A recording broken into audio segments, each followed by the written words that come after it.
إن الحمد لله نحمده ونستعينه ونستغفره ونعوذ به من شرور أنفسنا ومن يهده الله فلا مضل له ومن يضلل فلا هادي له وأشهد أن لا إله إلا الله وأشهد أن محمدا عبده ورسوله رب اشرح لي صدري ويسر لي أمري واحلل عقدة من لساني يفقه قولي واجعل لي وزيرا من أهلي رب زدني علما اللهم فقهنا في الدين اللهم أرنا الحق حقا وارزقنا اتباعه وأرنا الباطل باطلا وارزقنا اجتنابه اللهم انفعنا بما علمتنا وعلمنا ما ينفعنا وزدنا علما۔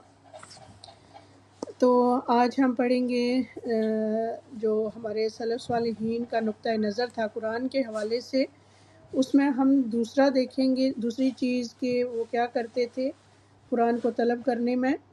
سب سے پہلے وہ اخلاص کو دیکھتے تھے، تو وہ کیا کیا نیتیں کرتے تھے قرآن، یعنی طالب قرآن جو تھے، اس میں ہم دیکھیں گے کہ بس بے شک نبی کریم صلی اللہ علیہ وآلہ وسلم اپنے صحابہ کرام رضی اللہ تعالیٰ عنہم اجمعین کو قرآن سیکھ کر اس کے بدلے جنت طلب کرنے پر ابھارا کرتے تھے، اور ان کو قرآن کے ذریعے دنیا حاصل کرنے کا ارادہ کرنے سے ڈرایا ہے۔ جیسے لوگ اس کے ذریعے ایک دوسرے پر فخر کرتے ہیں اور اس کے ذریعے سے کھاتے ہیں، اس سے منع کیا گیا ہے۔ کیا چیزیں دو جو قرآن سیکھ کر اس کو کرنا چاہیے نیت کہ جنت کی طلب، اور دوسرے نمبر پہ دنیا حاصل کرنے کا ارادہ نہ ہو، اس سے ڈرایا گیا۔ اور ایک دوسرے پہ فخر کرنے کے لیے بھی نہیں قرآن کو سیکھنا چاہیے، اور اس کے ذریعے مال کمانے کا بھی نہیں سوچنا چاہیے کہ میں قرآن کی تعلیم حاصل کر کے پیسے کماؤں گی یا اس طرح سے۔ تو ابو سعید خدری رضی اللہ تعالیٰ عنہ سے روایت ہے کہ نبی کریم صلی اللہ علیہ وآلہ وسلم نے فرمایا، قرآن کی تعلیم حاصل کرو، اس کے ذریعے اللہ تعالیٰ سے جنت کا سوال کرو، قبل اس کے کہ ایسے لوگ اس کی تعلیم حاصل کریں جو اس کے ذریعے دنیا کا سوال کریں۔ پس بے شک تین قسم کے افراد قرآن کی تعلیم حاصل کرتے ہیں، وہ آدمی جو اس کے ذریعے فخر کرتا ہے، دوسرا وہ آدمی جو اس کے ذریعے کھاتا ہے، اور تیسرا وہ شخص جو اللہ تعالیٰ کے لیے اس کو پڑھتا ہے۔ تو ہم نے نیت اپنی درست رکھنی ہے قرآن کو پڑھتے اور سیکھتے ہوئے کہ اللہ کے لیے خالص اخلاص رکھنا ہے ہم نے۔ اور آپ صلی اللہ علیہ وآلہ وسلم ان کو قرآن کے ذریعے اللہ تعالیٰ سے مانگنے کی ترغیب دیتے تھے، اور اس بات سے بھی کہ وہ قرآن کی قرأت کے بدلے میں لوگوں سے کچھ بھی نہ مانگیں۔ سیدنا عمران بن حسین رضی اللہ تعالیٰ عنہ سے مروی ہے کہ ایک مرتبہ وہ کسی آدمی کے پاس سے گزرے جو لوگوں کو قرأت سنا رہا تھا، پھر اس تلاوت سے فارغ ہو کر اس نے لوگوں سے مانگنا شروع کر دیا، تو انہوں نے انا للہ و انا الیہ راجعون پڑھا۔ پھر کہا کہ میں نے رسول اللہ صلی اللہ علیہ وآلہ وسلم کو فرماتے ہوئے سنا ہے، جو شخص قرآن پڑھے اسے چاہیے کہ قرآن کے ذریعے اللہ سے سوال کرے، کیونکہ عنقریب ایسے لوگ آئیں گے جو قرآن کو پڑھ کر اس کے ذریعے لوگوں سے سوال کریں گے۔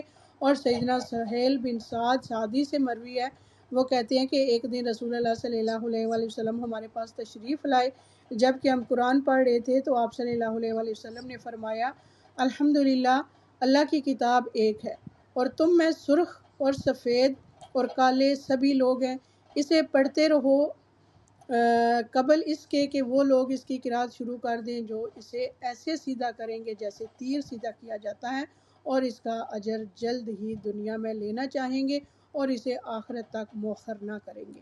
اور سیدنا جابر بن عبداللہ رضی اللہ تعالیٰ عنہما سے مروی ہے، وہ کہتے ہیں کہ ایک مرتبہ نبی کریم صلی اللہ علیہ وآلہ وسلم مسجد میں داخل ہوئے تو کچھ لوگ قرآن کی تلاوت کر رہے ہیں۔ آپ صلی اللہ علیہ وآلہ وسلم نے فرمایا، قرآن کی تلاوت کیا کرو اور اس کے ذریعے سے اللہ کے فضل کو تلاش کرو، اس سے پہلے کہ ایسی قوم آ جائے جو اسے اس طرح سیدھا کریں گے جس طرح تیر سیدھا کیا جاتا ہے، اور وہ اس کا اجر جلد ہی دنیا میں لینا چاہیں گے اور اسے آخرت تک مؤخر نہیں کریں گے۔ تو اس کو سیدھا کرنے سے کیا مراد ہے؟ جیسے تیر سیدھا ہوتا ہے، اس میں کیا سمجھ آ رہی ہے آپ کو؟ یعنی اس کے حروف پہ توجہ دیں گے اور ایک ایک لفظ کو یعنی اچھے طریقے سے اس کی ادائیگی پہ دھیان دیں گے، یعنی اس کو مخارج کو سیدھا کرنے کی کوشش کریں گے، تجوید یعنی اس پہ زیادہ ٹائم لگائیں گے، اور اس کو اس کا فہم میں اور اس کی سمجھ بوجھ میں ان چیزوں میں نہیں پڑیں گے، دنیا کمانے کے لیے اسے حاصل کریں گے، ٹھیک ہے۔ تو اس سے ہمیں کیا پتہ چلتا ہے کہ ہم نے صرف جو ہے وہ تجوید نہیں اپنی درست کرنی، اس سے آگے بہت یعنی لمبا پروسیس ہے جو ہمیں مرتے دم تک کرتے رہنا ہے، اور وہ ہے قرآن میں غور و فکر تدبر کرنا، اس کا فہم حاصل کرنا، اس کے الفاظ معنی کو سمجھنا، اور اس میں سمجھ بوجھ پیدا کرنا، تو آگے بھی سکھانا، بالکل۔ بارک اللہ۔ چلیں آج ہم انشاءاللہ اتنا ہی رکھتے ہیں، تو بقیہ جو ہے ہم انشاءاللہ کل کریں گے۔ اچھا 139 پیج تک آج میں نے کیا ہے جی۔ تو ہم اپنی تلاوت سے آغاز کرتے ہیں سبق کا۔ آنٹی تسی تلاوت کرو سورہ فاتحہ کی۔ أعوذ بالله من الشيطان الرجيم بسم الله الرحمن الرحيم الحمد لله رب العالمين الرحمن الرحيم مالك يوم الدين إياك نعبد وإياك نستعين اهدنا الصراط المستقيم صراط الذين أنعمت عليهم غير المغضوب علیہم ولا الضالین آمین۔ آمین، بارک اللہ فیک۔ جی آپ میں سے اگر کوئی کرنا چاہتے ہیں تو کریں، انشاءاللہ پھر ہم سٹارٹ کریں۔ بسم اللہ الرحمن الرحیم۔ انما المؤمنون الذین اذا ذکر اللہ وجلت قلوبهم واذا تلیت علیہم آیاتہ زادتہم ایمانا وعلی ربہم یتوکلون۔ بہت پیاری اور خوبصورت آیت ہے، اس کو اپنے دھیان سے سننا ہے، اور اس میں ہمارے عمل کی بھی باتیں ہیں، اوصاف بیان کیے جا رہے ہیں سچے مومنوں کے۔ تو جب ایمان اطاعت کو لازم کرتا ہے تو اللہ تعالیٰ نے سچے مومنوں کی 5 صفات کا ذکر کیا ہے، جن میں سے 3 اس آیت میں ہیں۔ ایک ہے وجلت قلوبہم، یعنی ان کے دل لرز جاتے ہیں، اور دوسرے نمبر پہ ہے زادتہم ایمانا، یعنی ان کو ایمان میں اور زیادہ بڑھا دیتی ہیں، اور تیسرے نمبر پہ علی ربہم یتوکلون، اور وہ اپنے رب پر اعتماد کرتے ہیں۔ ترجمہ میں پڑھتی ہوں اس کا کہ بلا شبہ مومن وہی ہیں کہ جب اللہ تعالیٰ کا ذکر کیا جائے تو ان کے دل لرز جاتے ہیں، اور جب اللہ تعالیٰ کی آیات ان کو پڑھ کر سنائی جاتی ہیں وہ ان کو ایمان میں بڑھا دیتی ہیں، اور وہ اپنے رب پر اعتماد کرتے ہیں، ٹھیک ہے جی۔ یعنی وہ ڈر جاتے ہیں، یہ ڈر خشیت الہی اللہ تعالیٰ کے حرام کاموں سے رکنے کا سبب بنتا ہے۔ خوف الہی گناہوں سے بچنے کا سب سے بڑا ذریعہ بھی ہے اور علامت بھی۔ یہ سچے مومنوں کی پہلی صفت ہے۔ رب العزت نے فرمایا کہ وَبَشِّرِ الْمُخْبِتِينَ الَّذِينَ إِذَا ذُكِرَ اللَّهُ وَجِلَتْ قُلُوبُهُمْ، اور آپ عاجزی اختیار کرنے والوں کو خوشخبری دے دیں، وہ لوگ جب کہ اللہ تعالیٰ کا ذکر کیا جاتا ہے تو ان کے دل کانپ اٹھتے ہیں۔ سورہ حج کی آیت نمبر 34 اور 35۔ ام الدرداء نے کہا کہ وجل کا مطلب یوں سمجھو جیسے کسی کو پھنسیاں نکلتی ہیں تو جلن ہوتی ہے، کیا تم اس حالت میں کھپ کھپی محسوس نہیں کرتے؟ کہا ہاں ایسا ہی ہوتا ہے۔ فرمایا جب تم ایسی حالت کو پاؤ تو اللہ تعالیٰ کو پکارو، دعا کے نتیجے میں یہ حالت چلی جاتی ہے، اور وجل کی حالت میں دل میں بے قراری پیدا ہوتی ہے، ذکر اور دعا ایسی حالت میں سکون دیتے ہیں، اور ان کے دل اللہ تعالیٰ کی توحید کی معرفت سے، اس کے وعدوں اور اس کی وعیدوں سے مطمئن ہوتے ہیں۔ اس کے اوامر و نواہی کے بجا لانے کے وقت دل کا ڈر جانا، واجبات میں تقصیر کا خوف ہونا، نافرمانی کے اقدام کا خوف ہونا، اور مستقبل میں حالات کے بدل جانے کا خوف ہونا۔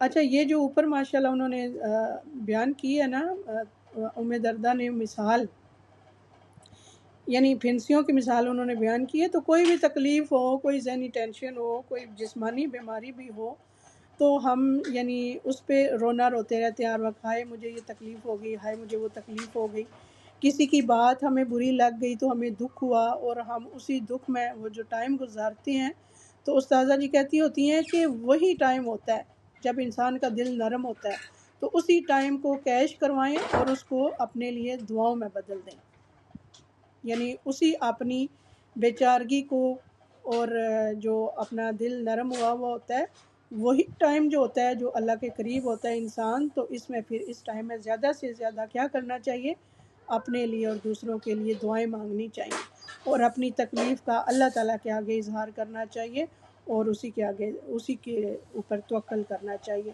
تو وہ جو ٹائم ہوتا ہے نا، اس کو ہم برباد کرنے کے بجائے اپنی دعاؤں میں بدل سکتے ہیں، اس کو بھی فائدہ مند بنا سکتے ہیں۔ یہ واویلا کرنے سے بہتر ہے کہ ہم جو ہے اللہ تعالیٰ کو اس میں یاد کریں۔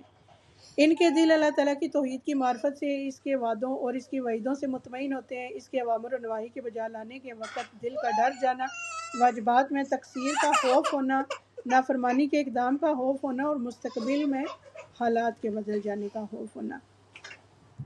اس کے علاوہ اللہ تعالیٰ کا کامل خوف، یعنی جب اللہ تعالیٰ کو یاد کرتے ہیں تو ان کے دل ڈر جاتے ہیں، اور وہ اللہ تعالیٰ کی عظمت اور اس کے جلال کو محسوس کرتے ہیں، اور اس کے وعدوں اور وعیدوں کو یاد کرتے ہیں، اس سے پورا خوف رکھتے ہیں۔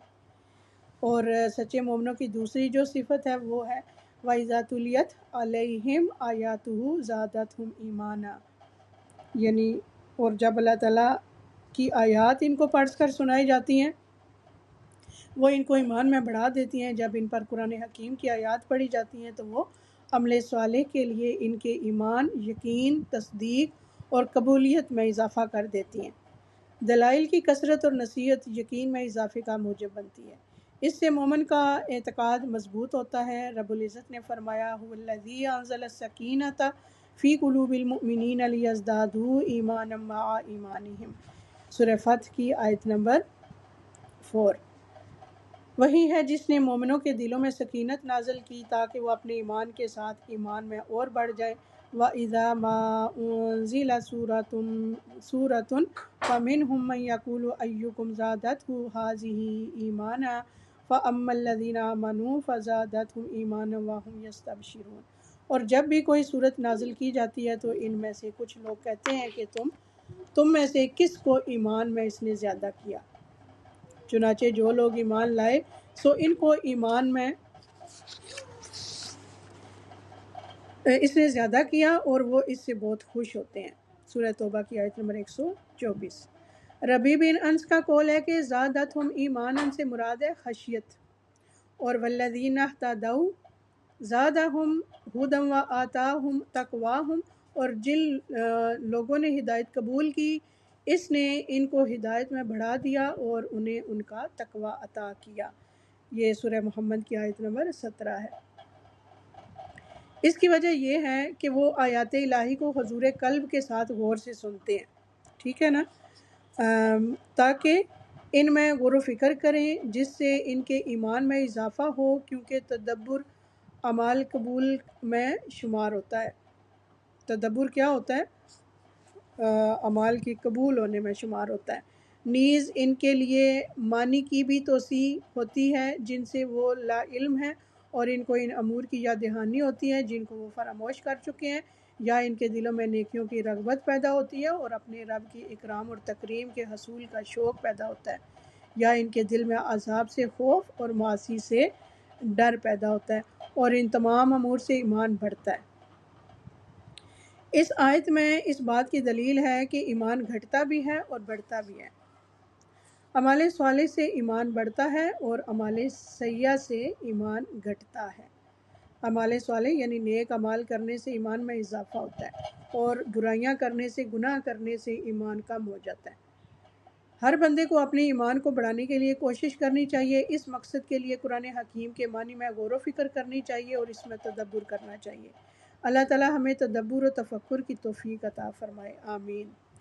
تیسری جو صفت بیان کی گئی ہے اس آیت میں مومنوں کی، وہ ہے وَعَلَىٰ رَبِّهِمْ يَتَوَكَّلُونَ، یعنی اور وہ اپنے رب پر، اپنے خالق، مالک اور آقا پر اعتماد کرتے ہیں، یعنی اپنے دینی اور دنیاوی نقصانات کو دور کرنے اور اپنے مصالح کے حصول کے لیے اپنے دلوں میں رب پر اعتماد کرتے ہیں، انہیں پورا یقین ہوتا ہے کہ اللہ تعالیٰ ان کا کام ضرور کر دے گا۔ توکل الی اللہ، اللہ تعالیٰ پر اعتماد، اس پر یقین اور اس کو اپنے معاملات سپرد کرنے کا نام ہے۔ جو لوگ اپنے رب پر توکل کرتے ہیں، اسی کی طرف پناہ پکڑتے ہیں، اس کے سوا کسی سے امید نہیں رکھتے، اس کے سوا کسی کا ارادہ نہیں کرتے، نہ کسی سے اپنی ضروریات طلب کرتے ہیں، اور یہ تب ہوتا ہے جب وہ اسباب اختیار کرتے ہیں، پھر وہ اپنے معاملہ اللہ تعالیٰ کے سپرد کرتے ہیں اور یقین رکھتے ہیں کہ سارا معاملہ اللہ تعالیٰ کے ہاتھ میں ہے۔ سعید بن جبیر رحمۃ اللہ علیہ نے کہا کہ توکل جو ہے وہ نصف ایمان ہے۔ سبحان اللہ۔ سیدنا ابن عباس رضی اللہ تعالیٰ عنہ کا قول ہے کہ وہ غیر اللہ سے امید نہیں رکھتے۔ توکل انسان کو عمل پر آمادہ کرتا ہے، توکل کے بغیر اعمال وجود میں آتے ہیں، نہ تکمیل پا سکتے ہیں۔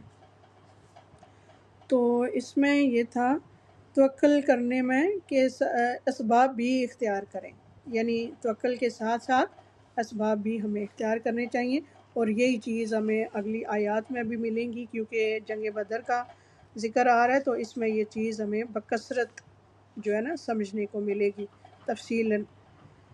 تو انشاءاللہ آپ نے غور سے توجہ کے ساتھ سننا ہے تاکہ سمجھ بوجھ پیدا ہو۔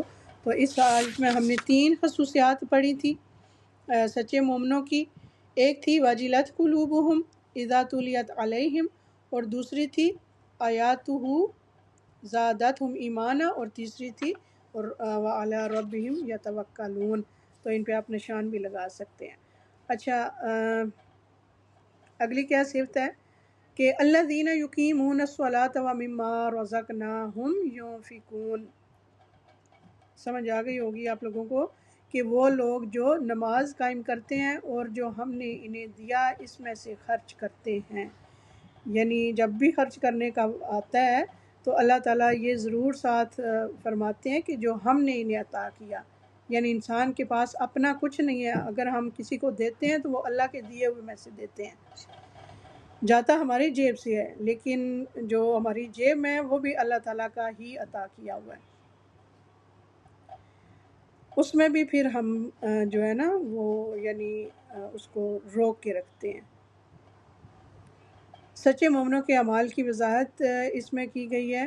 اللہ تعالیٰ نے جب ان کے اعمال حسنہ، اعمال القلوب میں سے خشیت، اخلاص اور توکل کا ذکر کیا تو اس کے پیچھے اعضاء کے اعمال کو لے کر آئے ہیں، یعنی نماز اور صدقہ وغیرہ۔ الذین یقیمون الصلاۃ، وہ لوگ جو نماز قائم کرتے ہیں، یعنی مقاتل بن حیان نے کہا وہ نماز قائم کرتے ہیں، اور اقامت سے مراد اس وقت کی حفاظت اور پورا وضو کرنا اور اس کے رکوع اور سجدوں کو پورا کرنا اور تلاوت قرآن کرنا، تشہد اور نبی صلی اللہ علیہ وآلہ وسلم پر درود بھیجنا ہے، یہ اقامت ہے۔ سیدنا عبداللہ بن عمر رضی اللہ تعالیٰ عنہ بیان کرتے ہیں کہ رسول اللہ صلی اللہ علیہ وآلہ وسلم نے فرمایا اسلام کی بنیاد 5 باتوں پر رکھی گئی ہے۔ کون کون سی ہیں وہ؟ اسلام کی بنیاد کی جو 5 ارکان ہم نے لاسٹ فرائیڈے بھی پڑھے تھے، تو جلدی سے بتا دیں مجھے ان میوٹ کر کے۔ جی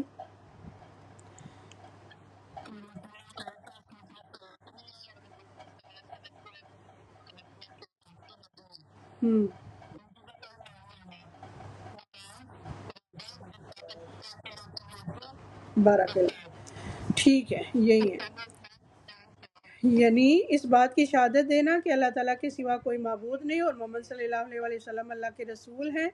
دوسرا نماز قائم کرنا، تیسرا زکوٰۃ ادا کرنا، چوتھا رمضان کے روزے رکھنا، اور استطاعت ہو تو بیت اللہ کا حج کرنا وغیرہ۔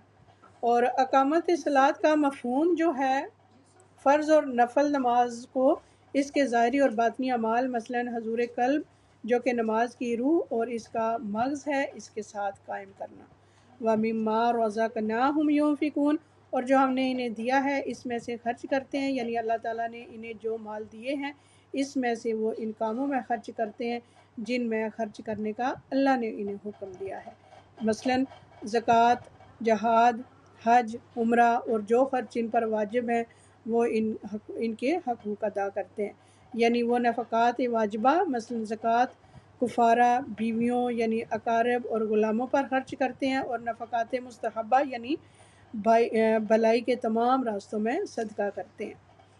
آیت نمبر 4 ہے اولئک هم المؤمنون حقا لہم درجات عند ربہم ومغفرۃ ورزق کریم۔ تو جو یہ کام کرتے ہیں کیا ہیں؟ دراصل یہی سچے مومن ہیں، ان کے رب کے پاس ان کے درجات اور مغفرت اور عزت کی روزی ہے۔ اللہ تعالیٰ ان مومنوں میں ہمارا بھی شمار فرمائے، آمین۔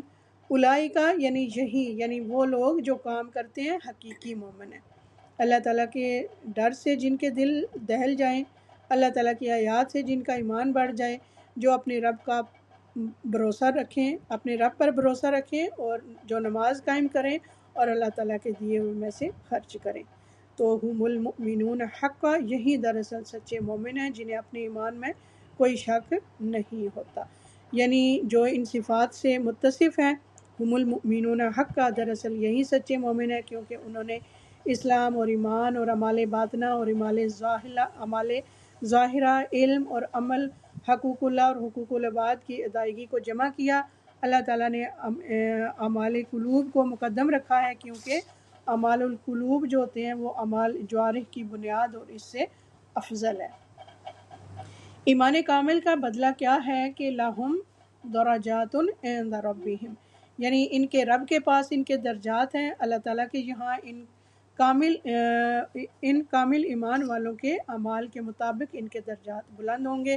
رب العزت نے فرمایا کہ ہم درجات عند اللہ، وہ سب اللہ تعالیٰ کے یہاں ان کے الگ الگ طبقے ہیں۔ ومغفرۃ، اور مغفرت ہے یعنی اللہ تعالیٰ ان کے گناہوں کو بخش دے گا۔ ورزق کریم، اور عزت کی روزی یعنی وہ روزی ہے جو گناہوں کے چھوڑنے کی وجہ سے ہوگی۔ یہ وہ روزی ہے جو اللہ تعالیٰ نے سچے اہل ایمان کے لیے اپنے عزت والے گھر جنت میں تیار کر رکھی ہے، جسے نہ کسی آنکھ نے دیکھا، نہ کسی کان نے اس کے بارے میں سنا ہے، نہ کسی کا خیال وہاں تک پہنچا ہے۔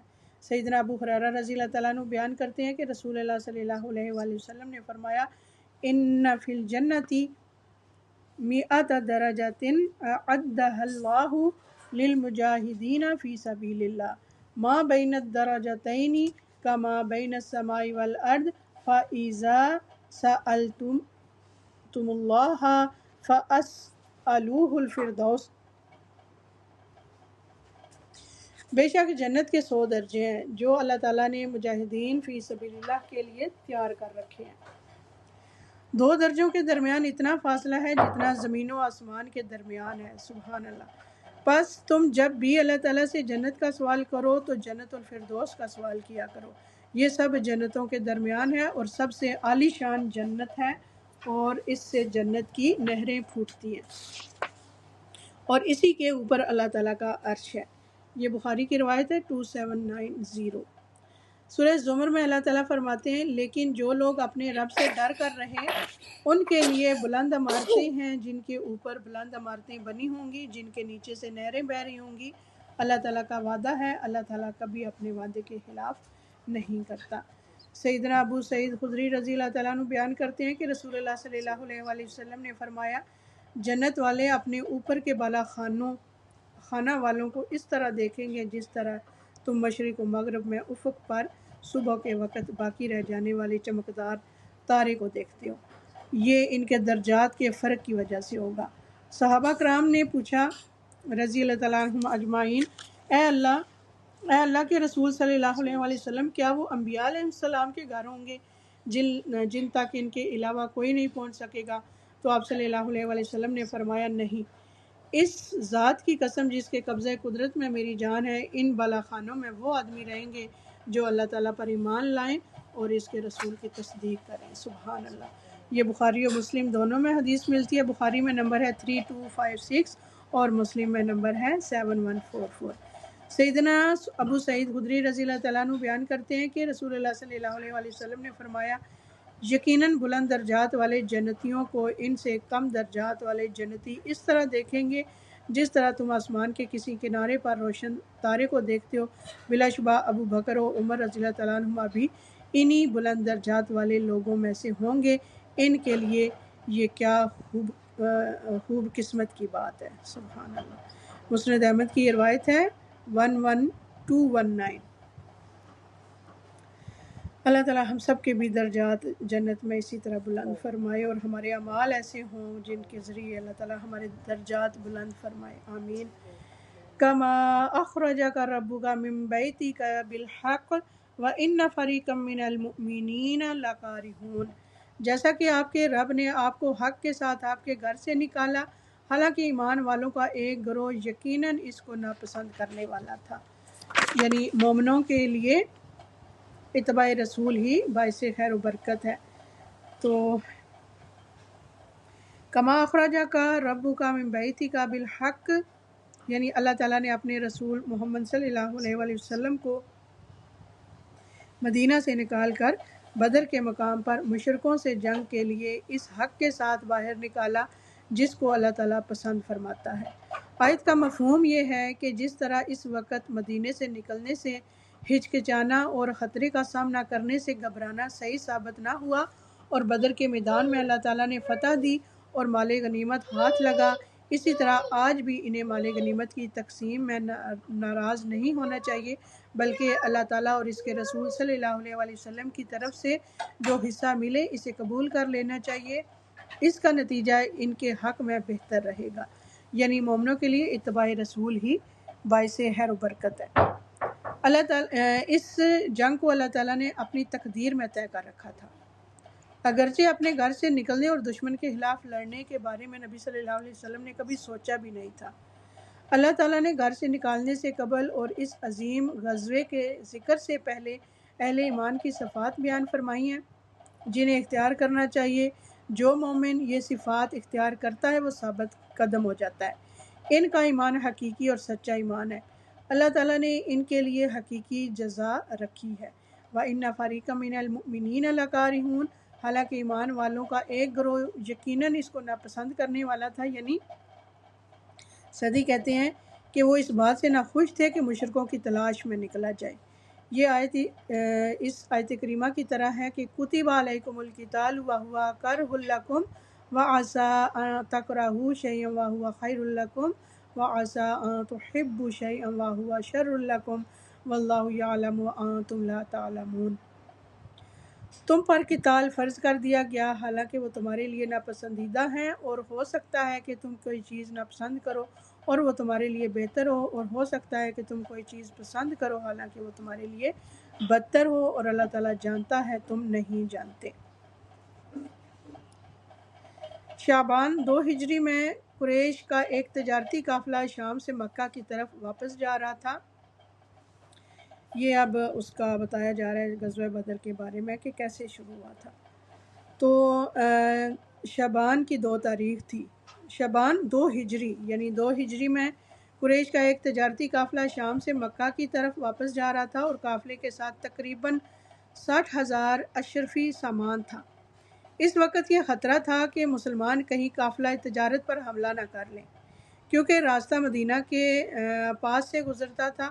قافلے کے سردار ابو سفیان نے تیز رفتار اونٹنی کے ذریعے مکہ والوں کو مدد کے لیے پکارا کہ اگر نہ آئے تو مسلمان قافلہ لوٹ لیں گے۔ مکہ میں جوش پیدا ہو گیا اور 950 سوار جن میں 60 زرہ پوش تھے مکہ سے نکل کر مدینہ کی طرف روانہ ہوئے، اور رسول اللہ صلی اللہ علیہ وآلہ وسلم کو اطلاع ملی تو آپ صلی اللہ علیہ وآلہ وسلم نے قافلہ اور لشکر دونوں میں سے ایک کی طرف بڑھنے کے لیے مشورہ لیا۔ یعنی مسلمان نکلے تھے لشکر کا پیچھا کرنے کے لیے، وہ جو سامان تجارت ابو سفیان کا قافلے کے ساتھ جا رہے تھے ان کا پیچھا کرنے کے لیے، جنگ کرنے کے لیے نہیں نکلے تھے۔ تو جنگ کا پھر اچانک سے وہ بن گیا۔ تو مشورہ لیا تو مسلمانوں کا ایک گروہ چاہتا تھا کہ قافلے کی طرف جائیں، مگر اللہ تعالیٰ کا منصوبہ یہ تھا کہ کافروں کا زور توڑا جائے۔ اس کے لیے اللہ تعالیٰ نے حالات ایسے پیدا کر دیے کہ مکہ سے سرداروں کو نکالا اور مدینہ سے 20 میل کے فاصلے پر بدر میں پہنچایا، اور مسلمانوں کو ان کے گھروں سے نکالا جن کی تعداد 313 تھی۔ اس میدان بدر کو کفر اور اسلام کے لیے معرکے کا میدان بنا دیا۔ اسی کا تذکرہ پھر اس آیت میں ہے کہ اگرچہ ایک گروہ کو پسند نہیں، پھر بھی اللہ تعالیٰ نے معرکہ برپا کر دیا۔ تو سیدنا انس رضی اللہ تعالیٰ عنہ بیان کرتے ہیں کہ رسول اللہ صلی اللہ علیہ وآلہ وسلم اور آپ کے اصحاب مدینہ سے روانہ ہوئے اور مشرکین سے پہلے بدر میں پہنچ گئے، اور پھر مشرکین بھی وہاں پہنچ گئے۔ سیدنا کعب بن مالک رضی اللہ تعالیٰ عنہ بیان کرتے ہیں کہ رسول اللہ صلی اللہ علیہ وآلہ وسلم قریش کے قافلہ کو روکنے کے ارادہ سے نکلے، لیکن ہوا یہ کہ اللہ تعالیٰ نے مسلمانوں کو اور ان کے دشمن کو بغیر کسی وعدہ کے ناگہانی طور پر جمع کر دیا۔ اچھا، پھر کیا ہوا کہ یجادلونک بالحق بعد ما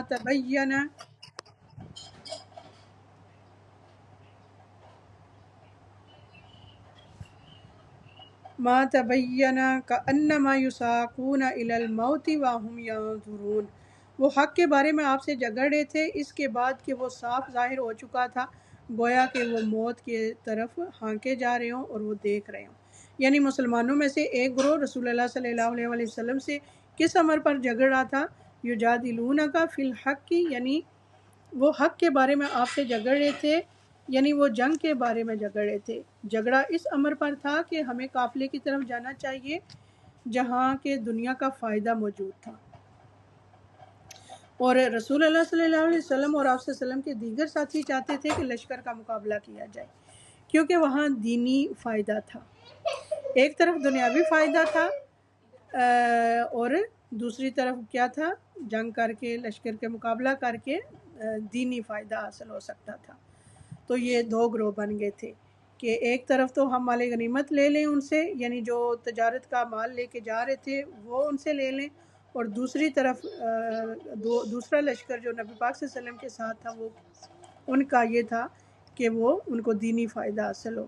تو اللہ تعالیٰ کی مرضی ہمیشہ دینی فائدے کی طرف ہوتی ہے۔ تو بعد ما تبین کأنما یساقون الی الموت وهم ینظرون، اس کے بعد کہ وہ صاف ظاہر ہو چکا تھا گویا کہ وہ موت کی طرف ہانکے جا رہے ہوں اور وہ دیکھ رہے ہوں۔ یعنی جب ان پر یہ بات واضح ہو گئی کہ یہ معرکہ ہو کر رہے گا، تو مومنوں میں سے ایک گروہ نے اس بارے میں رسول اللہ صلی اللہ علیہ وآلہ وسلم سے جھگڑنا شروع کر دیا۔ وہ دشمن کا مقابلہ کرنے کو ناپسند کرتے تھے، گویا کہ ان کو ان کے دیکھتے ہوئے موت کی طرف دھکیلا جا رہا ہے۔ حالانکہ یہ رویہ ان کو زیب نہیں دیتا تھا، خاص طور پر جب ان پر واضح ہو گیا تھا کہ ان کا گھر سے نکلنا حق پر مبنی ہے، یہ اللہ تعالیٰ کا حکم ہے اور وہ اس پر راضی ہے۔ اس صورتحال میں یہ بحث کرنے کا مقام نہیں تھا۔ بحث کرنے کا محل اور مقام وہ ہوتا ہے جہاں حق میں اشتباہ اور معاملے میں التباس ہو، وہاں بحث کرنا مفید ہوتا ہے۔ لیکن جب حق واضح اور ظاہر ہو جائے تو اس کی اطاعت اور اس کے سامنے سر تسلیم ہم ہونے کے سوا کوئی اور صورت نہیں رہتی۔ یہ تو تھی ان لوگوں کی بات، مگر اکثر اہل ایمان نے اس بارے میں کسی قسم کی بحث نہیں کی اور نہ انہوں نے دشمن کا مقابلہ کرنے کو ناپسند کیا۔ اس طرح وہ لوگ جن پر اللہ تعالیٰ نے عطاب فرمایا تھا انہوں نے جہاد کے لیے سر تسلیم خم کر دیا۔ اللہ تعالیٰ نے ان کو ثابت قدمی عطا فرمائی اور ان کو وہ اسباب مہیا فرمائے جن سے ان کے دل مطمئن ہو گئے، جیسا کہ ان میں بعض اسباب کا ذکر آئندہ سطور میں آئے گا۔ سیدنا انس رضی اللہ تعالیٰ عنہ بیان کرتے ہیں کہ رسول اللہ صلی اللہ علیہ وآلہ وسلم کو جب سفیان کے قافلے کے آنے کی اور اس کی حفاظت کے لیے کفار فوج کے روانہ ہونے کی خبر ملی تو آپ نے لوگوں سے مشورہ کیا۔ سیدنا ابو بکر صدیق رضی اللہ تعالیٰ عنہ نے جنگ کی موافقت میں گفتگو کی تو رسول اللہ صلی اللہ علیہ وسلم نے ان سے اعراض کیا۔ پھر سیدنا عمر رضی اللہ تعالیٰ عنہ نے گفتگو کی تو آپ نے ان سے بھی اعراض کیا۔ پھر سیدنا سعد بن عبادہ رضی اللہ تعالیٰ عنہ کھڑے ہوئے، انہوں نے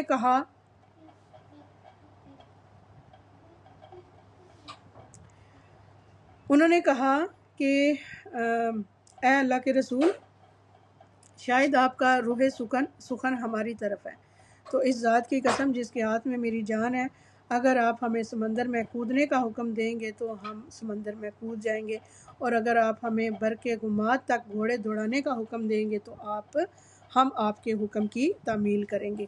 یہ مسلم کی روایت ہے 4621۔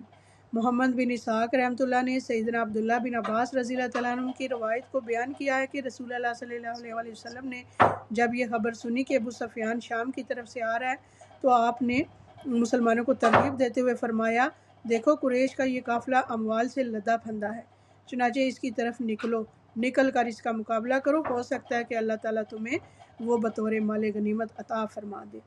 آپ کا یہ فرمان سن کر لوگوں نے اس کی ترغیب کو قبول کیا، اور بعض تو فوراً اٹھ کھڑے ہوئے اور بعض نے قدرے سستی کی، اور اس کا سبب یہ تھا کہ انہوں نے یہ خیال کیا کہ رسول اللہ صلی اللہ علیہ وآلہ وسلم نے یہ نہیں فرمایا کہ جنگ درپیش ہے۔ ابو سفیان حجاج سے قریب ہوا تو وہ خبریں دریافت کرنے لگا، جو سوار ملتے ان سے صورتحال معلوم کرتا، کیونکہ اس پر خوف طاری تھا۔ بعض سواروں نے اسے بتایا کہ محمد صلی اللہ علیہ وآلہ وسلم نے تیرے اور تیرے قافلے کے لیے اپنے صحابہ کو نکلنے کی دعوت دی ہے۔ یہ سنتے ہی ابو سفیان نے احتیاطی تدابیر کو اختیار کرنا شروع کر دیا، اور دمدم بن عمر غفاری کو اجرت دے کر مکہ مکرمہ روانہ کر دیا، تاکہ وہ قریش کے پاس جا کر انہیں یہ پیغام دے دے کہ اپنے اموال کی حفاظت کے لیے نکلو، کیونکہ محمد صلی اللہ علیہ وآلہ وسلم قافلے کے راستے میں حائل ہیں۔ اور دمدم بن عمر یہ پیغام پہنچانے کے لیے تیز رفتاری کے ساتھ مکہ مکرمہ کی طرف روانہ ہو گیا۔ رسول اللہ صلی اللہ علیہ وآلہ وسلم صحابہ کرام رضی اللہ تعالیٰ عنہم کے ہمراہ مدینہ منورہ سے نکلے اور ایک وادی میں پہنچ گئے جسے زعفران کہا جاتا تھا۔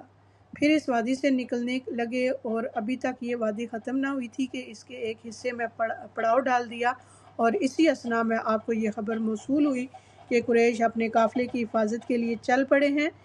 رسول اللہ صلی اللہ علیہ وآلہ وسلم نے قریش کی اس خبر سے صحابہ کرام کو بھی مطلع کیا اور ان سے مشورہ فرمایا، تو سیدنا ابو بکر صدیق رضی اللہ تعالیٰ عنہ اٹھے اور انہوں نے تقریر کی اور خوب تقریر کی۔ پھر سیدنا عمر رضی اللہ تعالیٰ عنہ اٹھے اور انہوں نے بھی خوب تقریر کی۔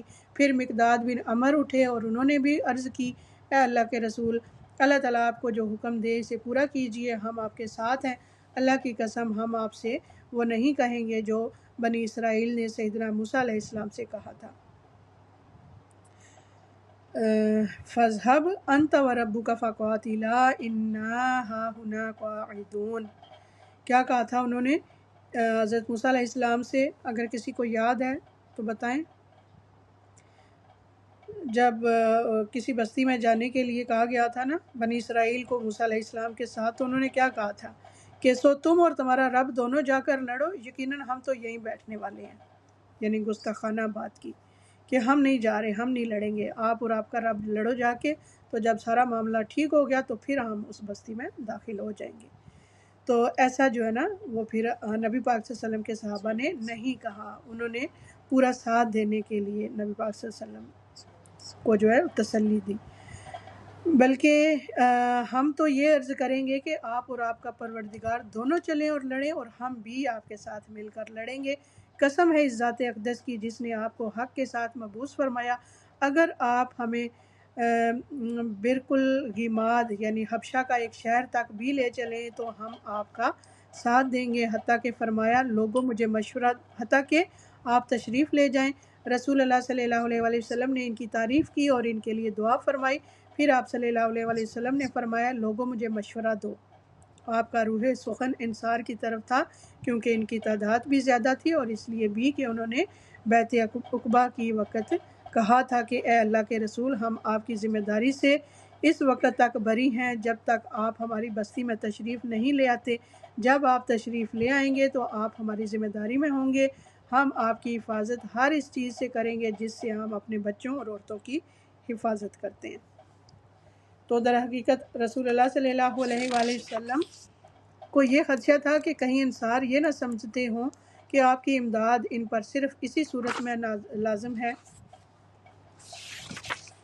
کہ جب کوئی دشمن مدینہ میں آپ پر اچانک حملہ کر دے، اور اس صورت میں ان پر آپ کی امداد لازم نہیں جب آپ انہیں ان کی بستی سے نکال کر دشمن کے مقابلے میں لے جائیں۔ اس لیے رسول اللہ صلی اللہ علیہ وآلہ وسلم نے جب یہ فرمایا تو سعد بن معاذ نے عرض کیا کہ اللہ کے رسول، معلوم ہوتا ہے کہ آپ کا اشارہ ہماری طرف ہے۔ ہاں، تو انہوں نے عرض کیا ہم آپ پر ایمان لائے، آپ کی تصدیق کی اور گواہی دی کہ آپ جس چیز کے ساتھ تشریف لائے ہیں وہ بلا شبہ حق ہے، ہم سماع و اطاعت بجا لانے پر آپ سے پختہ عہد و پیمان کر چکے ہیں، اس لیے اے اللہ کے رسول آپ جہاں چاہیں تشریف لے چلیں، ہم آپ کے ساتھ ہیں۔ اس ذات اقدس کی قسم جس نے آپ کو حق کے ساتھ مبعوث فرمایا، اگر آپ ہمارے سامنے اس سمندر کو پیش کر دیں اور اس میں داخل ہوں تو ہم بھی آپ کے ساتھ اس میں داخل ہو جائیں گے، اور ہم میں سے کوئی ایک شخص بھی پیچھے نہ ہٹے گا ہم اس بات کو قطعاً ناپسند نہیں کرتے کہ آپ ہمیں ساتھ لے کر کل ہی دشمن سے مقابلہ کریں۔ ہم جنگ میں بڑے بہادر اور دشمن کے مقابلے کے لیے بڑے جرأی لوگ ہیں۔ امید ہے کہ اللہ تعالیٰ آپ کو ہماری طرف سے وہ منظر دکھائے گا جس سے آپ کی آنکھیں ٹھنڈی ہو جائیں گی، لہٰذا آپ ہمیں اپنے ساتھ لے کر روانہ ہوں۔ سعد کی یہ گفتگو سن کر رسول اللہ صلی اللہ علیہ وآلہ وسلم بے حد خوش ہوئے اور فرمایا، اللہ کی برکت کے ساتھ چلو اور خوش ہو جاؤ کہ اللہ نے مجھ سے دونوں گروہوں میں سے ایک کا وعدہ فرمایا ہے۔ اللہ کی قسم اس وقت میں دیکھ رہا ہوں کہ کفار قریش کس کس جگہ ڈھیر ہوں گے۔ عرفہ نے بھی سیدنا ابن عباس رضی اللہ تعالیٰ عنہما سے اسی طرح روایت کیا ہے۔ تو آپ لوگوں کو سمجھ آ گئی نا کہ غزوہ بدر جو ہے وہ کس طرح سے شروعات ہوئی تھی اس کی۔ اگر مختصراً آپ میں سے کوئی بتانا چاہتا ہے تو بتا لیں، کیونکہ پھر اس طرح سے جو ہے نا خلاصہ ایک سمجھ آ جاتا ہے بات کا کہ غزوہ بدر جو ہے وہ اس کا کیا یعنی تھا، کیسے شروع ہوئی تھی، کہ لوگ گھر سے ہی غزوہ بدر کے لیے نکلے تھے یا پھر راستے میں اس کا وہ بن گئے تھے اسباب جنگ کے۔ نہیں سمجھ آئی آپ لوگوں کو اس چیز کی؟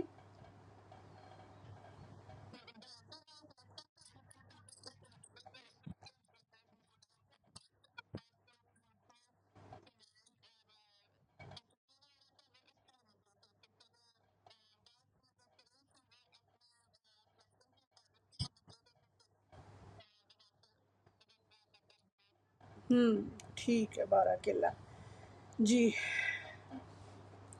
ابو سفیان کا قافلہ جو تھا نا وہ سامان سے لدا پھدا تھا، تو اس کی حفاظت کے لیے پھر اس نے اپنی قوم کو بلا لیا، اور پھر جب نبی پاک صلی اللہ علیہ وآلہ وسلم کو اس کا معلوم ہوا تو نبی پاک صلی اللہ علیہ وآلہ وسلم نے پھر صحابہ سے مشورہ کیا، تو پھر صحابہ بھی نکل پڑے، تو دو گروہ بن گئے صحابہ میں سے بھی۔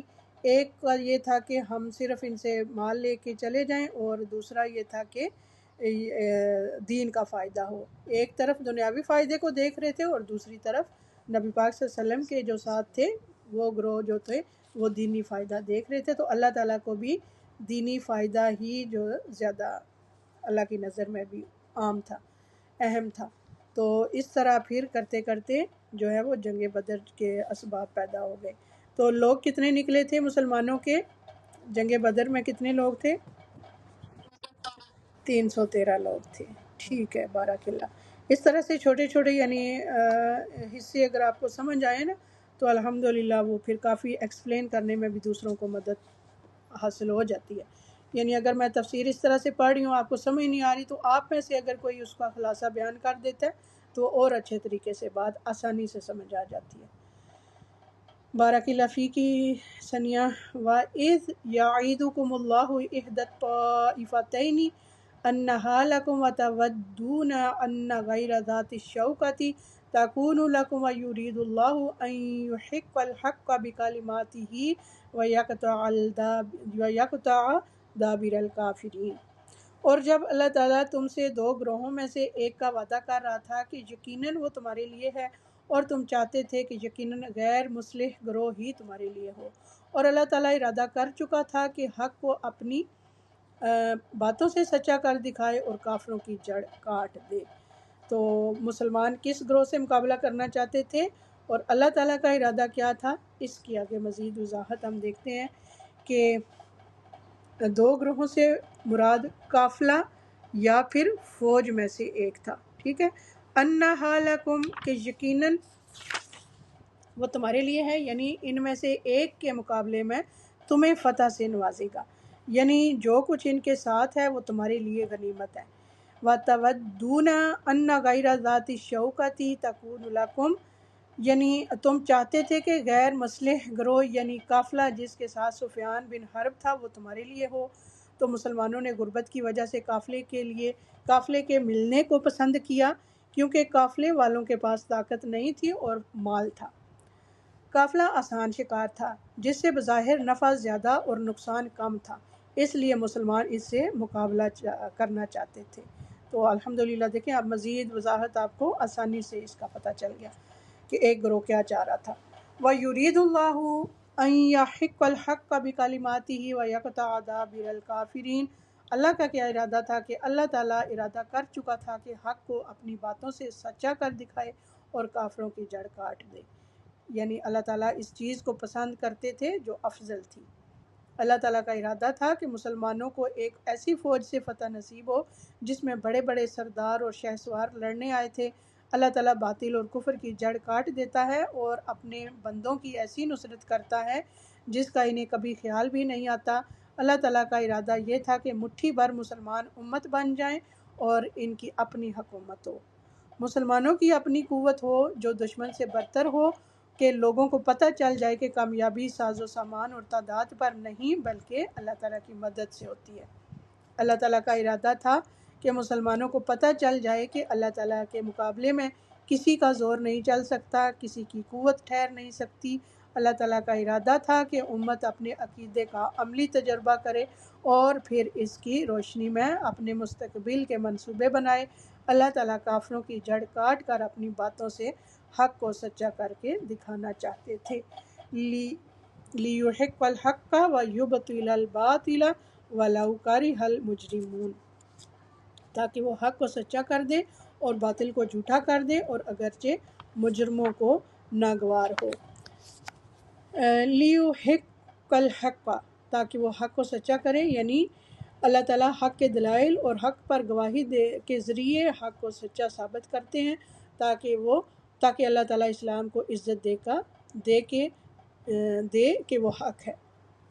وَيُبْطِلَ الْبَاطِلَ، اور باطل کو جھوٹا کر دے، یعنی باطل پر دلائل قائم کر کے باطل کو جھوٹا کر دے. وَلَوْ كَرِهَ الْمُجْرِمُونَ، اور اگرچہ مجرموں کو ناگوار گزرے، یعنی اللہ تعالیٰ کو مجرموں کی کوئی پرواہ نہیں، مجرموں کو ناگوار بھی گزرے تب بھی حق کے لیے حیات ہے، یعنی کفر کو مٹا دے اور شرک کو زائل کر دے. حق اور باطل کا فیصلہ میدان جنگ میں ہوتا ہے.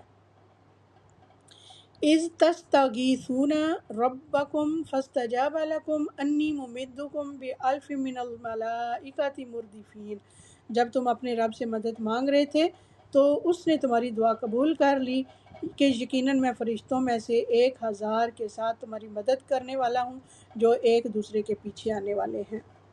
تو مومنوں کی دعائیں قبول کر لی گئیں اور مدد کے لیے فرشتے بھیجے گئے. یعنی امام ترمذی رحمۃ اللہ علیہ نے سیدنا عمر رضی اللہ تعالیٰ عنہ سے روایت کیا ہے کہ رسول اللہ صلی اللہ علیہ وآلہ وسلم نے مشرکین کو دیکھا تو وہ 1000 تھے اور آپ کی جماعت کے لوگ 313 تھے. چنانچہ آپ قبلہ رو ہوئے اور ہاتھ اٹھا کر اپنے رب سے دعا کرنے لگے، یا الہ العالمین، جو آپ نے مجھ سے وعدہ فرمایا ہے اس کو پورا کر. یا الہ العالمین، مسلمانوں کی اگر یہ جماعت ہلاک ہو جائے گی تو پھر زمین پر تیری عبادت نہیں کی جائے گی. آپ صلی اللہ علیہ وآلہ وسلم قبلہ کی طرف رخ کیے ہوئے اپنے ہاتھوں کو دراز کیے ہوئے اپنے پروردگار سے دعا کرتے رہے، یہاں تک کہ آپ صلی اللہ علیہ وآلہ وسلم کی چادر مبارک گر گئی. سیدنا ابو بکر صدیق رضی اللہ تعالیٰ عنہ حاضر ہوئے اور انہوں نے آپ صلی اللہ علیہ وآلہ وسلم کی چادر مبارک اٹھا کر آپ صلی اللہ علیہ وآلہ وسلم کے کندھوں پر ڈالی. پھر آپ صلی اللہ علیہ وآلہ وسلم کو پیچھے کی طرف سے چمٹ گئے اور عرض کرنے لگے، اے اللہ کے نبی صلی اللہ علیہ وآلہ وسلم، آپ صلی اللہ علیہ وآلہ وسلم کے پروردگار سے آپ صلی اللہ علیہ وآلہ وسلم کی آہوازاری بہت ہو گئی، وہ ضرور اس چیز کو پورا کرے گا جس کا اس نے آپ صلی اللہ علیہ وآلہ وسلم سے وعدہ کر رکھا ہے. تب اللہ تعالیٰ نے یہ آیت نازل فرمائی، چنانچہ اللہ تعالیٰ نے مسلمانوں کی فرشتوں کے ذریعے سے مدد فرمائی. تو اس میں دیکھیں اس دعا میں ہمیں کیا بات پتہ چلتی ہے کہ نبی پاک صلی اللہ آگے وہ دعا آئے گی بھی انشاءاللہ کہیں نہ کہیں پوری باقاعدہ. یعنی نبی پاک صلی اللہ علیہ وآلہ وسلم نے سارے حالات بیان کیے جو جنگ سے پہلے تھے، یعنی مسلمان کم ہیں اور دشمن جو ہیں وہ زیادہ ہیں، وہ اسلحہ زیادہ ان کے پاس، یعنی ایک ایک بات اللہ تعالیٰ کے سامنے بیان کی. حالانکہ اللہ کو معلوم ہے، ہر چیز معلوم ہے، لیکن پھر بھی نبی پاک صلی اللہ علیہ وآلہ وسلم نے عاجزی کے طور پہ اللہ تعالیٰ کو ساری باتیں بتائیں اور اس حوالے سے پھر دعا مانگی اور رو رو کے گڑ گڑا کے دعا مانگی، حتیٰ کہ آپ کی چادر بھی گر گئی. تو ہم میں سے کوئی بھی ایسا نہیں ہوتا ہوگا جو اس طرح سے اللہ کے آگے گڑ گڑائے اور دعا مانگے، اور ایسی دعا تو ہم نے کبھی بھی زندگی میں بھی نہیں مانگی. تو اللہ تعالیٰ سے اس طرح مانگنے میں جو مزہ ہے نا وہ کہیں اور میں نہیں ہے. کسی بندے کے سے مانگنے میں نہیں ہے۔ ہم لوگوں سے کے آگے تو گڑ گڑا لیتے ہیں، ہائے میرے ساتھ یہ معاملات ہو گئے، مجھے اس چیز کی ضرورت ہے، مجھے یہ دے دو وہ دے دو۔ تو اگر ہم اللہ سے اس طرح گڑ گڑا کے دعا مانگیں تو کیوں نہیں سنے گا اللہ تعالیٰ؟ اللہ تعالیٰ ضرور سنے گا۔ سبحان اللہ۔ تو ان ساری باتوں میں ہمارے اپنے لیے بھی جو عملی پوائنٹ ہے نا وہ بھی آپ لوگوں نے لینے ہیں۔ سیدنا علی رضی اللہ تعالیٰ عنہ بیان کرتے ہیں کہ بدر کے دن مقداد رضی اللہ تعالیٰ عنہ کے سوا اور کسی کے پاس گھوڑا نہیں تھا۔ میں نے دیکھا کہ ہم میں سے ہر شخص سو رہا تھا، مگر رسول اللہ صلی اللہ علیہ وسلم درخت کے نیچے نماز پڑھتے رہے اور رو رو کر دعائیں کرتے رہے حتیٰ کہ صبح ہو گئی۔ یہ مسند احمد کی روایت ہے۔ سیدنا عبداللہ بن عباس رضی اللہ تعالیٰ عنہ بیان کرتے ہیں کہ نبی کریم صلی اللہ علیہ وسلم نے بدر کی لڑائی کے دن یہ دعا کی تھی، اللہم انشدک عہدک و وعدک اللہم ان شئت لم تعبد۔ اور ایک اور بات آپ ادھر نوٹ کریں کہ ہمیں کوئی جب معاملہ پیش آتا ہے تو ہمارے حالات کیا ہوتے ہیں، ہمیں کوئی بیماری لاحق ہوتی ہے یا ہمیں یعنی کس قدر ٹینشن کا ماحول تھا نا کہ لوگ کم تھے اور زیادہ کے ساتھ مقابلہ تھا۔ تو یعنی آپ دیکھیں کہ نبی پاک صلی اللہ علیہ وسلم نے یہ نہیں فرمایا، ان کو مشورہ دیا کہ ادھر سارے اب یعنی صحابہ ہی بیٹھے ہوئے تھے اور ایمان سے بھرپور تھے ان کے دل، کہ ادھر بیٹھو اور ایک ایک سورہ یاسین لے کے بیٹھو اور پڑھو اور دعا کرو اور اللہ جو ہے نا وہ اس کی برکت سے ہماری دعا قبول۔ کیا کیا تھا، کیا عمل ہمیں واضح طور پہ ادھر مل رہا ہے نبی پاک صلی اللہ علیہ وسلم کا؟ یا نبی پاک صلی اللہ علیہ وسلم نے کوئی وظیفہ بتایا تھا صحابہ کو کہ یہ پڑھو اور اللہ کی مدد آ جائے گی، معاملات آسان ہو جائیں گے؟ بتائیں آپ۔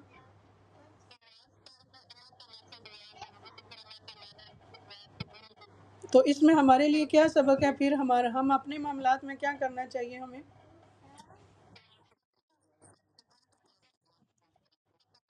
بالکل بالکل۔ تو یہ جو ہم نے آج کل اپنی طرف سے یہ جو چیزیں نکالی ہوئی ہیں نا ان کو ختم کر کے اور اپنا رخ ڈائریکٹ اللہ کی طرف کرنا چاہیے، ہاتھ اٹھا کے گڑ گڑا کے دعا مانگنی چاہیے۔ اور یہ جو ہے نا سبحان اللہ، اللہ تعالیٰ کی بہت بڑی نعمت ہے کہ اللہ نے یہ نوافل کے ذریعے اللہ کی قربت حاصل ہوتی ہے، فرض نمازیں اللہ نے فرض کی ہیں، اپنے ساتھ رابطے قائم کرنے کے لیے اللہ تعالیٰ نے ہمیں جو چیز عطا فرمائی ہے یہ سب سے بڑی ہے، اس سے بڑھ کے کوئی چیز نہیں ہے۔ تو اس طرح سے مائک میوٹ کر لیں، افرا کا مائک ان میوٹ ہے، کہ ہمارے عقائد بھی درست ہوتے جاتے ہیں اس طرح کے معاملات سے۔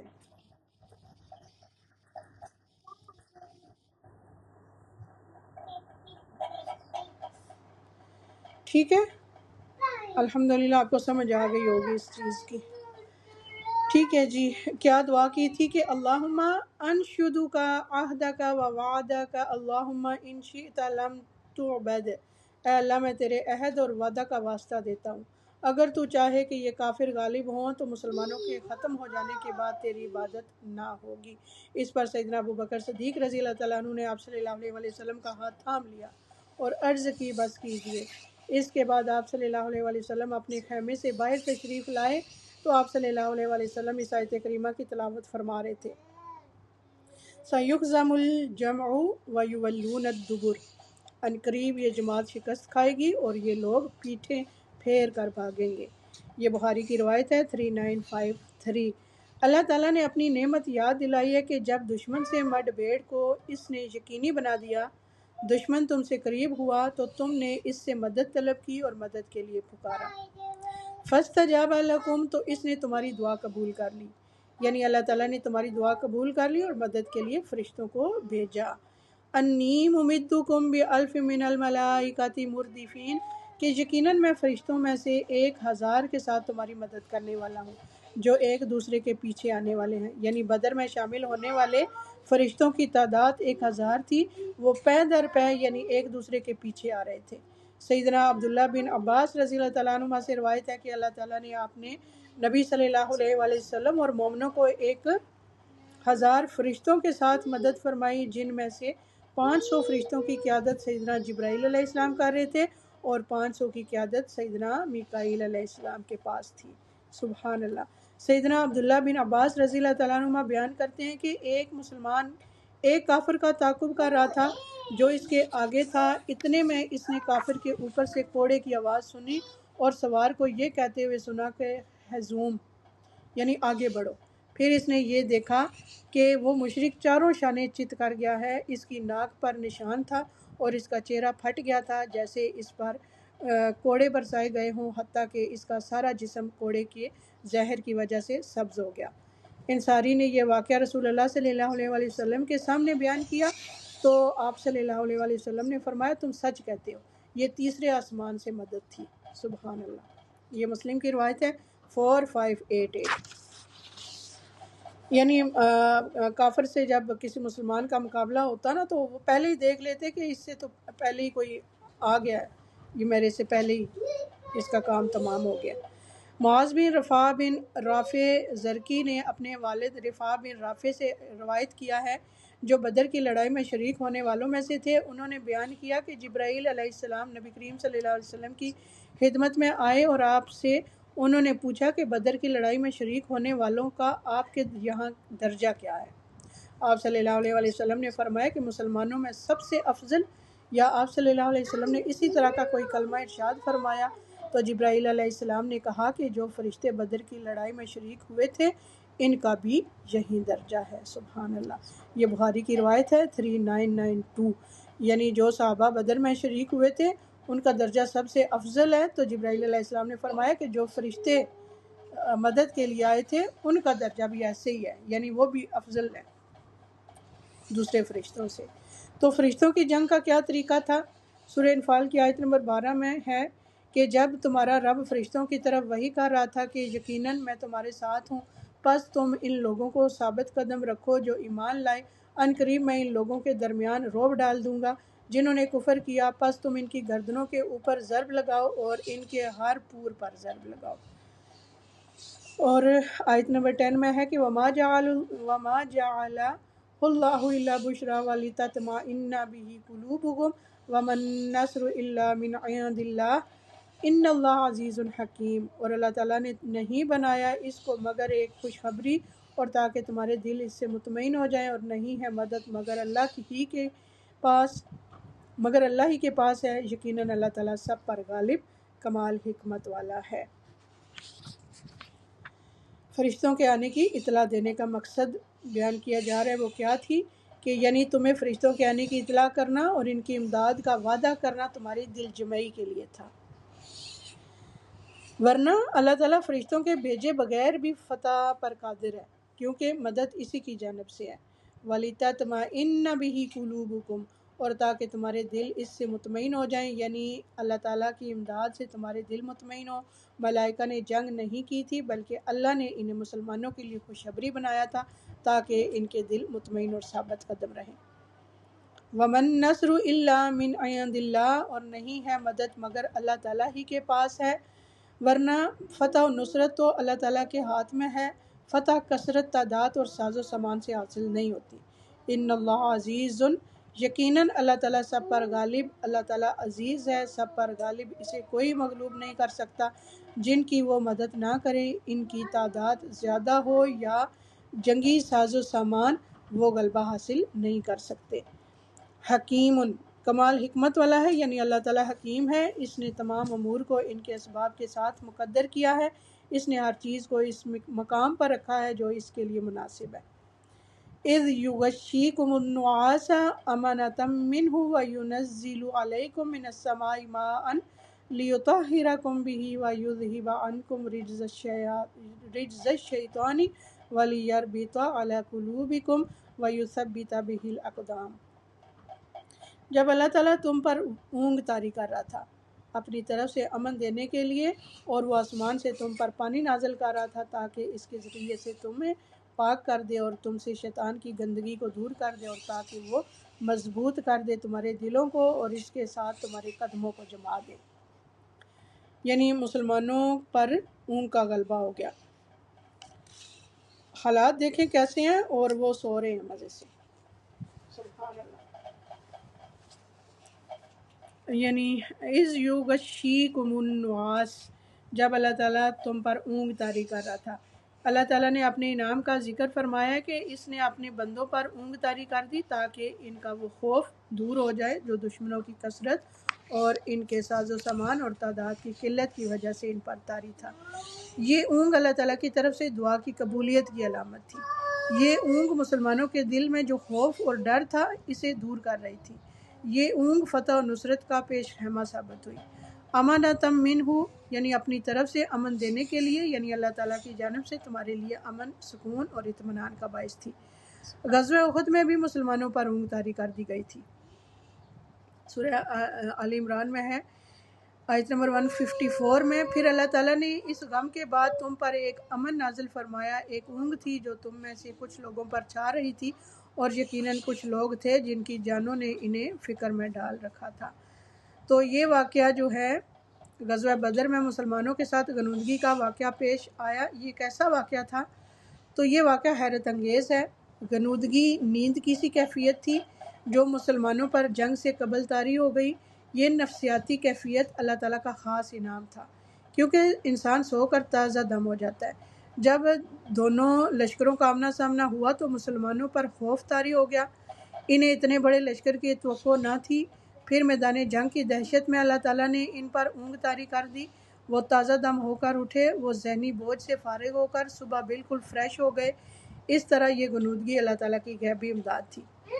غنودگی سے پہلے مسلمانوں کے اندر بڑے لشکر کو دیکھ کر دہشت پیدا ہو رہی تھی۔ اس طرح وہ حالات ان کے اندر وسوسوں کی پیدائش کا سبب بن رہے تھے۔ اللہ تعالیٰ نے ان حالات میں ان کے لیے ایسے امکانات پیدا کر دیے کہ ان کے اندر نیا یقین ابھر آیا۔ اچھا، میدان بدر میں مسلمانوں کے لیے نصرت کے لیے بارش بھی برسائی گئی کہ وَيُنَزِّلُ عَلَيْكُم مِّنَ السَّمَاءِ مَاءً، اور وہ آسمان سے تم پر پانی نازل کر رہا تھا۔ یعنی اللہ تعالیٰ نے بدر میں فتح و نصرت کے لیے بارش بھی برسائی جو اس کی جانب سے بہت بڑا انعام تھا۔ یعنی اللہ تعالیٰ نے بارش کے نازل کرنے کے 4 مقاصد واضح کیے۔ پہلے نمبر پہ لِيُطَهِّرَكُم بِهِ، تاکہ اس کے ذریعے سے تمہیں پاک کر دے، یعنی تم غسل بھی کر لو اور نماز کے لیے وضو بھی کر لو۔ دوسرے نمبر پہ وَيُذْهِبَ عَنْكُمْ رِجْزَ الشَّيْطَانِ، اور تم سے شیطان کی گندگی کو دور کر دے، یعنی تم سے شیطان کی گندگی، یعنی قتادہ رحمۃ اللہ نے کہا کہ شیطان نے دلوں میں یہ بات ڈال دی تھی کہ بغیر طہارت کے نماز نہ ہوگی۔ تو اللہ تعالیٰ نے اس کے وسوسوں اور نجاست سے دلوں کو پاک کر دیا۔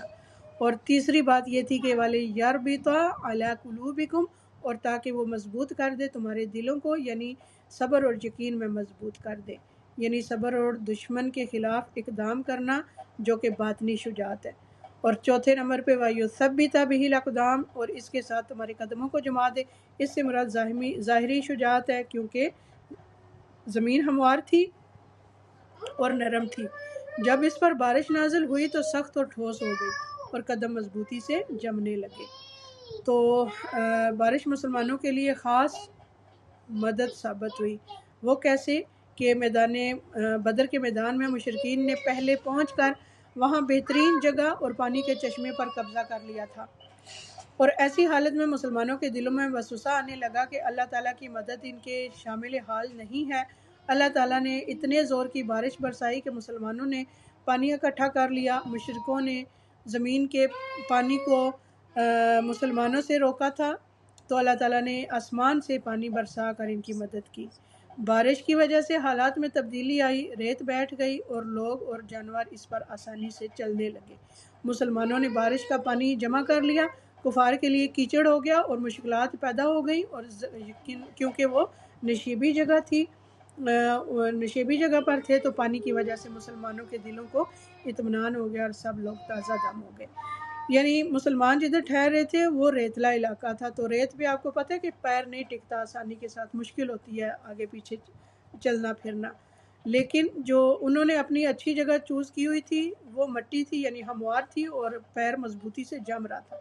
لیکن پھر کیا ہوا کہ بارش اللہ تعالیٰ نے انعام کے طور پہ نازل فرمائی، اور ریت پہ آپ کو پتہ ہے کہ جب بارش پڑتی ہے گیلی ہوتی ہے تو مضبوط ہو جاتی ہے، تھوڑی سخت ہو جاتی ہے، تو وہ پھر پیر جو ہے نا وہ اس میں دبتے بھی نہیں ہیں اور اچھے سے انسان چل بھی سکتا ہے. تو اللہ تعالیٰ نے جگہ بھی ان کے مطابق بنا دی تاکہ وہ آسانی سے چل پھر لیں اور قدم جم جائیں ان کی. سبحان اللہ. تو آج ہم اتنا ہی رکھتے ہیں انشاءاللہ آیت نمبر 11 تک. وآخر ودعوانا ان الحمد للہ رب العالمین. سبحانک اللہم و بحمدک اشہد ان لا الہ الا انت استغفرک واتوب الیک. السلام علیکم ورحمۃ اللہ وبرکاتہ.